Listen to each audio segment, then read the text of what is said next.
Hello friends, তোমরা সব কেমন আছো? আশা করছি তোমরা সবাই খুব ভালো আছো, সুস্থ আছো। ফ্রেন্ডস, আমিও খুব ভালো আছি, সুস্থ আছি।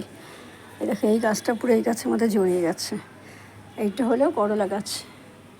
এত সুন্দর হয়েছে, পুরো মাচা জুড়ে গেছে, কিন্তু না ফুল না ফল, নামগন্ধ নেই কিছুর। আর এইগুলো চাল কুমড়ো গাছ। আমরা ওই বাড়ি থেকে নিয়ে এসে লাগিয়েছে চাল কুমড়ো, ঝিঙা, ঢ্যাঁড়স, এই 3টে বীজ লাগিয়েছিলাম। তার মধ্যে এই 2খানা গাছ মাত্র হয়েছে। আর এইটা হচ্ছে আমার বাদাম গাছ। এই গাছটা ওই বাড়িতে লাগিয়েছিলাম, ওই বাড়িতে হয়নি, কিন্তু এই বাড়িতে হচ্ছে। এইটা হলো সেই গাঁদা ফুল গাছ, যেটা আমাকে গত বছর প্রচুর ফুল দিয়েছে। এই যে হলো আমার অ্যাডানিয়াম গাছ। আর দেখো, সমস্ত ঝোপঝাড় জঙ্গল করে রেখে দিয়েছি। এখান থেকে নিয়ে নিয়ে বাড়িতে গিয়ে লাগাবো, সেই জন্য।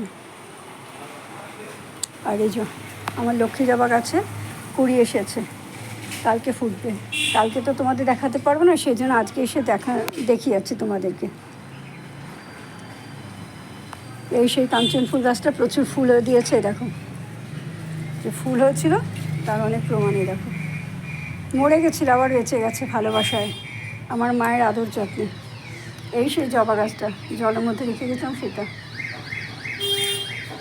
এটা হলো ইনডোর প্ল্যান্ট।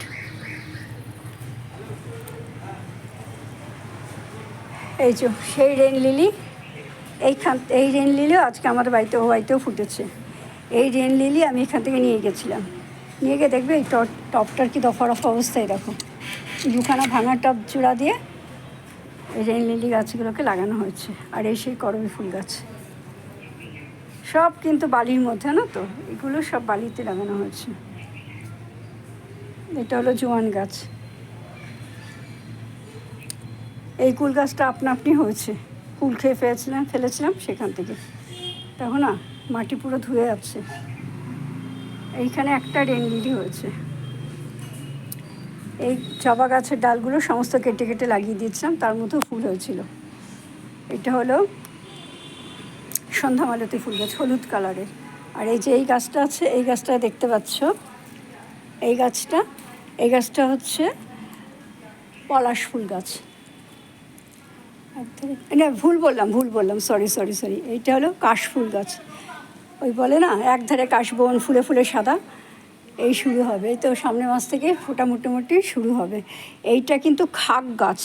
সরস্বতী পুজোর সময় যেই খাক কেটে আমরা দোয়াতে দেই সরস্বতী ঠাকুরের পাশে, এইটা হলো সেই গাছ। এই পাতাগুলো এখন শুকিয়ে যাবে, সরস্বতী পুজোর আগে এই গাছটা পুরো শুকিয়ে যাবে। শুকিয়ে গিয়ে এখান থেকে এই দেখো খাক,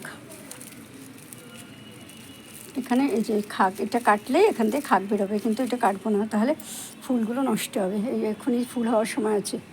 আর এই দেখো করবী ফুল গাছ, এটা লাল করবী, বালির মধ্যে লাগানো। আমার বেশিরভাগ গাছই বালির মধ্যে লাগানো।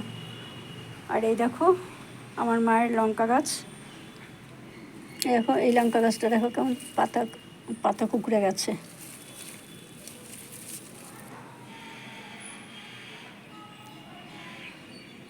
এই দেখো বেল ফুল গাছে একটা কুড়ি এসেছে। আর এইটা হলো ইনডোর প্ল্যান্ট। ঠিক আছে ফ্রেন্ডস, আমি আমার ছাদের সব কিছু তোমাদের ভালো করে দেখালাম। একটা জিনিস তো দেখানো হয়নি, এই পুত্তলিকা। এটা কবেকার সেই লাগানো হয়েছে নিজেই ভুলে গেছি কবে লাগানো হয়েছে। দেখো ফুটেছে একটা। আর এই হলো গিমার শাক গাছ।